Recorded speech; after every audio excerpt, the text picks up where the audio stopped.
General Hospital spoilers for Tuesday, June 10 tease that Laura finally experiences a rare and deeply emotional moment of reunion amid Port Charles being swept up in a whirlwind of deception, power plays, and betrayal. In a city where trust is becoming a luxury and former heroes are now under suspicion, the unexpected encounter between Laura and Michael brings not only warmth, but also marks the beginning of a series of quiet strategic adjustments that are reshaping the hidden power structure. Laura, calm, seasoned, and someone who has witnessed the rise and fall of countless figures, no longer sees Michael as the wounded child scarred by family tragedy. Now, she sees a young man trying to rise from those losses, searching for a new path, not just to protect his children, but to expose a force that is steadily taking over everything his family once held dear. The conversation between Laura and Michael, quiet, without spectacle, carries more weight than any courtroom hearing or public confrontation. It is in this moment that Laura, who has always prioritized the greater good over personal feelings, begins to see the truth behind Drew's increasingly murky behavior. It's not just about poor professional decisions or family tension, it's a pattern of manipulation growing more sophisticated. From tampering with the healthcare system and exploiting Carly's trust, to gradually isolating Michael from those he loves most, especially Willow and Sasha. Laura doesn't need concrete proof to know that if no one acts soon, Drew won't stop until everyone around him either submits, or is destroyed. Michael, once drawn in by Drew's powerful and trustworthy image, is slowly waking up. He realizes that blind agreement and silence in the face of red flags nearly cost him his identity, and the path he once chose for Wiley and Amelia. And as he stands before Laura, a woman who has long symbolized integrity, compassion, and sacrifice for an entire town, he understands that he needs an ally untouched by the political games. Someone who can see through the haze of lies and act at the right moment. That person is Laura. From that moment, an unspoken mission is formed, not just to remove Drew from their personal lives, but to dismantle the silent empire he's been constructing. The documents, WSB connections, anomalies in medical records, all will be uncovered. Laura will leverage her political position. Michael will use ELQ's resources, and together they will set the board for a new game. A game where every piece, Sasha, Willow, Jason, even Nina, might play a decisive role. What seemed like a simple exchange between two people seeking solace has now become the foundation for a quiet but forceful campaign. Drew, once seen as a symbol of redemption, loyalty, and family, has now become the greatest threat. And Laura knows this. To save Port Charles, to ensure children like Rocco, Danny, and Amelia don't grow up in a city ruled by manipulation and lies, she must act. Not with violence or intimidation, but with resolve, strategy, and allies she can trust, like Michael, who is learning what it means to become a quiet warrior. In the days to come, Port Charles won't realize what's happening behind the scenes. But one thing is certain, Laura is no longer standing on the sidelines. And when she moves, there will be no room left for false prophets of justice. Drew won't see it coming. The one to unseat him won't be some shadowy enemy, but the very people he thought he had already broken. Meanwhile, Trina is facing a turbulent period as she makes the difficult decision to open up to Ava, one final attempt to salvage a relationship that was once her emotional anchor. For a long time, Ava was the person Trina trusted most, a strong, experienced woman who stood by her through her darkest moments, from the Esme framing to her personal struggles with grief and self-identity. But now, everything is changing, deeply and irreversibly. Their conversations no longer carry comfort, but are instead heavy with suspicion, disappointment, and a quiet but painful sense of betrayal. Trina can no longer ignore the signs that Ava is becoming calculating, possibly using her relationship with Christina for a bigger agenda.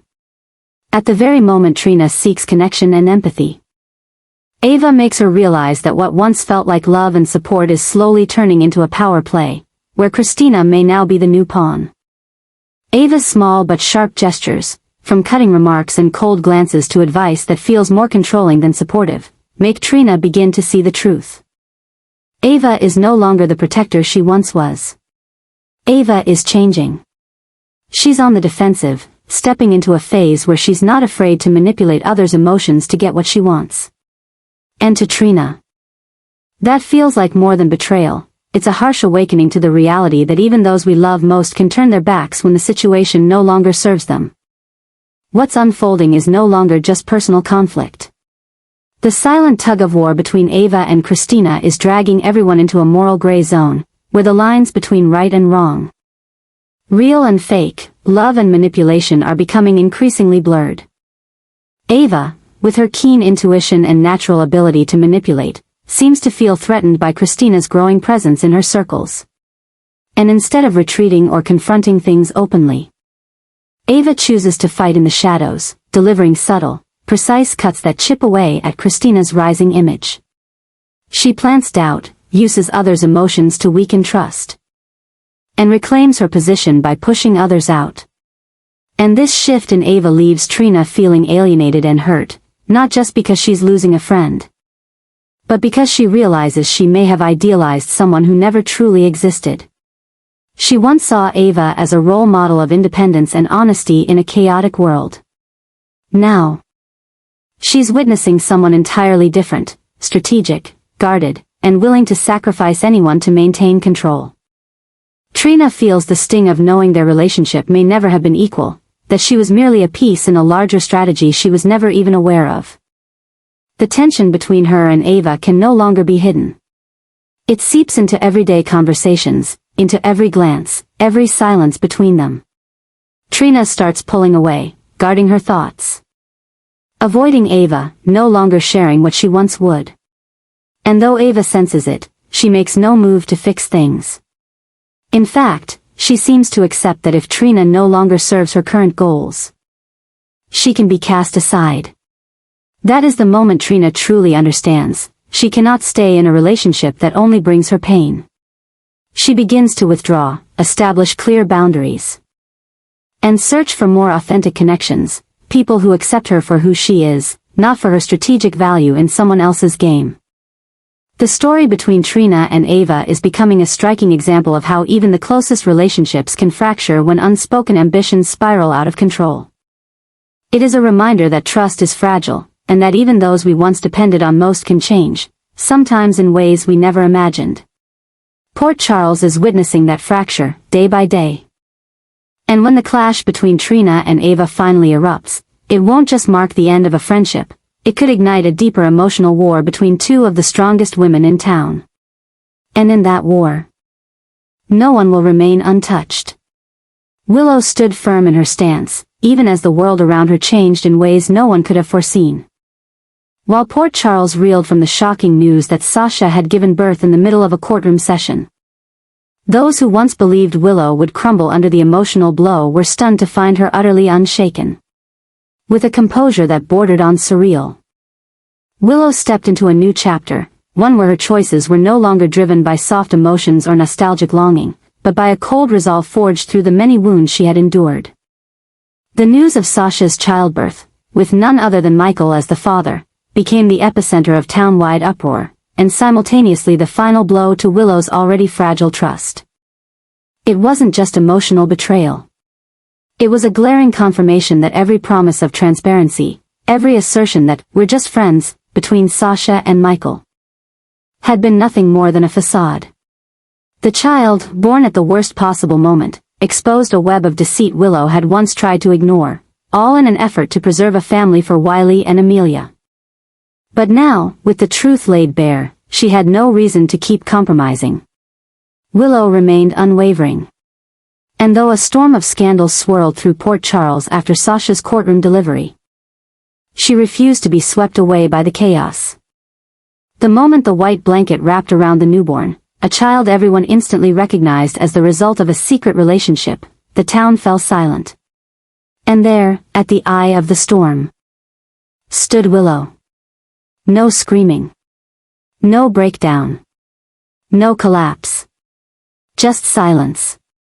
And within that silence, a steely will was being born. It was in that moment that everyone realized. Willow was no longer the woman who begged Michael for love or clarity. She was now a mother, an independent being, preparing for a transformation not just in her life, but in the very foundation of the Corinthos family. The shock of Sasha's hidden pregnancy and delivery, involving the man Willow had trusted to walk beside her, shattered the illusion she had clung to about genuine affection and loyalty. But Willow no longer had the time to grieve like before. She had already lived through too much: the death of her firstborn, her battle with cancer, Nina's betrayal. And now this final blow from the one she had chosen to share her life with. For her, the breaking point was not a collapse, but a spark of rebirth. Willow did not rush to leave Michael in the aftermath. On the contrary, she quietly began making calculations. She met with her private attorney not to discuss divorce yet, but to secure custody rights over Wiley and Amelia, especially now, as their father demonstrated dishonesty and instability in his personal life. She ignored calls from Carly, who could be either an accomplice or an innocent bystander, depending on how involved she was in Michael and Sasha's affair. Willow now trusted no one fully, and that made her more dangerous than ever. Jason, recently returned to town, became a critical figure in this landscape. Willow knew he was the only one in the Corinthos family who could understand the darker truths behind the decisions Carly and Michael often excused as, for the family. Yet even with Jason, Willow maintained distance. She watched, waited, and was ready to strike if anyone thought they could control her as before. She understood that what had happened with Sasha wasn't just a personal mistake, it was symptomatic of a system built on deception, false forgiveness, and cover-ups. And she no longer wanted to be part of that system. Even as Sasha lay exhausted after childbirth, under public scrutiny and pressure, she could not escape Willow's icy gaze. There was no more anger. No jealousy, just coldness. Because to Willow, Sasha was no longer a friend or a fellow traveler on the painful journey of womanhood. She was someone who had chosen betrayal. Repeatedly. The birth of the child was the final, irrefutable proof that Michael and Sasha had acted behind Willow's back, hiding, manipulating, calculating. Willow no longer needed an explanation from Sasha. The truth was clear enough, and it would serve as the basis for her legal, moral, and personal decisions moving forward. In the days to come, Port Charles would witness a new Willow, not loud in the media, not frequent in public, but whose every appearance spoke volumes. She no longer smiled to keep the peace. She no longer stayed silent to preserve appearances. She began reclaiming her autonomy, financial, legal, emotional. Those who once viewed her as soft would need to reconsider. Because the storm inside her was no longer hidden, and it would not just shake the Corinthos family, but change how Port Charles saw her. Willow no longer sought love. She no longer placed family above her self-worth. She chose fairness, transparency, and safety for her children. She might no longer be Michael's wife, but she would always be the mother who would fight for Wiley and Amelia until the very end. Her story was being rewritten, not with tears, but with action. And with each resolute step, Port Charles was beginning to understand, Willow's long-standing silence had never been weakness. It was preparation for the day she would finally rise, not for anyone else, but for herself. Tracy was no longer a woman merely watching the tangled schemes unfolding in Port Charles. She had stepped into the center of the board, carrying the sharp cunning of experience and the cold calculations that had never dulled with time. As Drew's revenge plan began to take shape, Tracy realized she could no longer stay idle.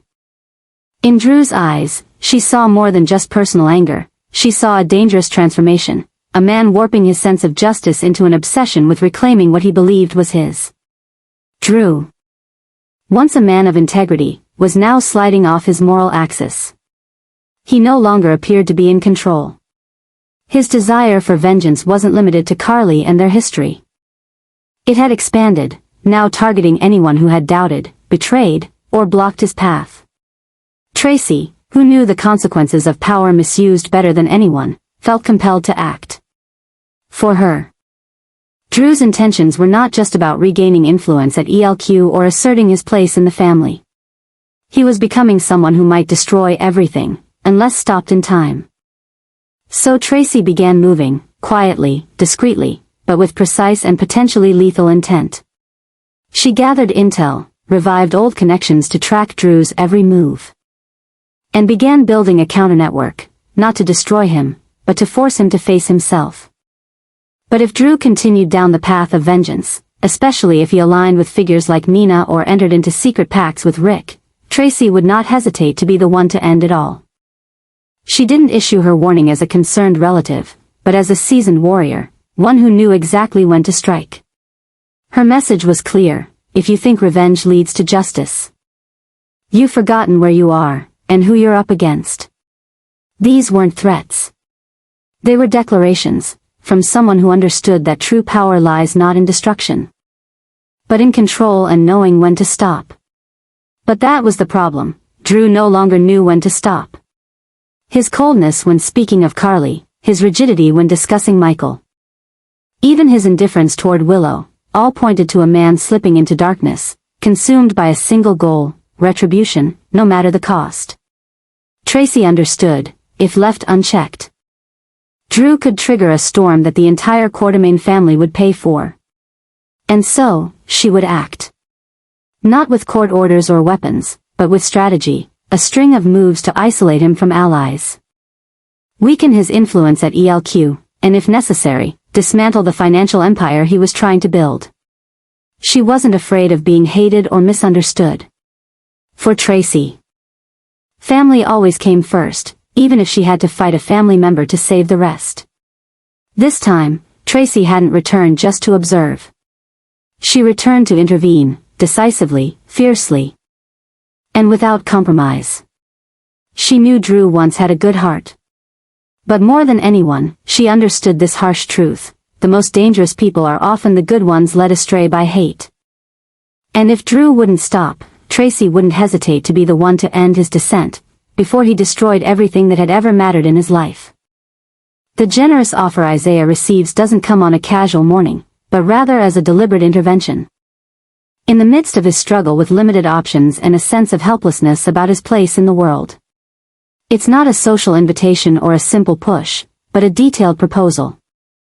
With a commitment of financial support, social influence, and long-term development power. And what makes it so dangerous is how much the person making the offer knows about him, about the quiet frustrations, the unspoken longings, the failures that Isaiah has swallowed and used as fuel to keep going. The story begins with seemingly innocuous signs: casual conversations at events, invitations to connect on social media, emails written too cleverly to feel personal. Isaiah had no idea that every move, every reaction, even the things he didn't say, were being recorded and analyzed.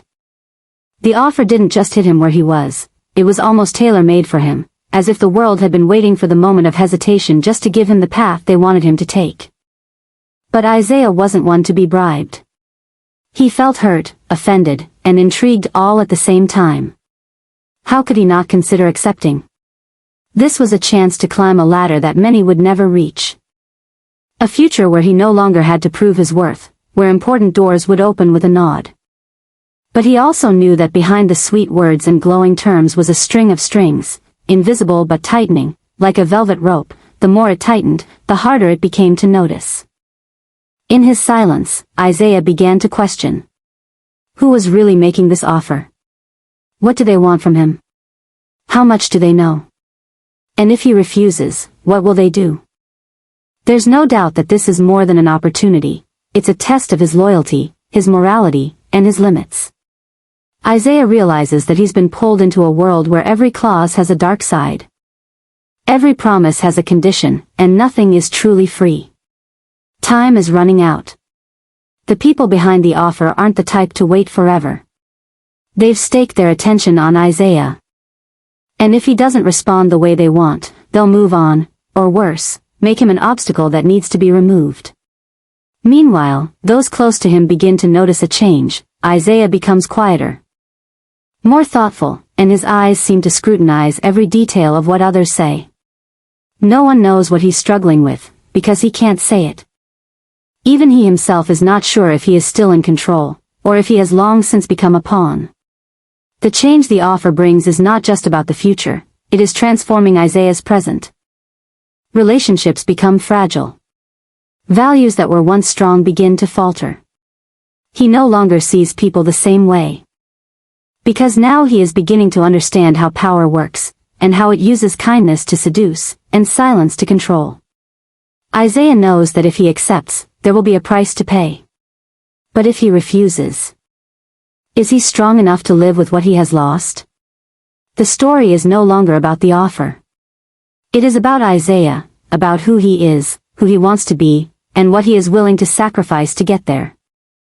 With each passing day, the pressure mounts, and the line between what is right and what is easy becomes more blurred.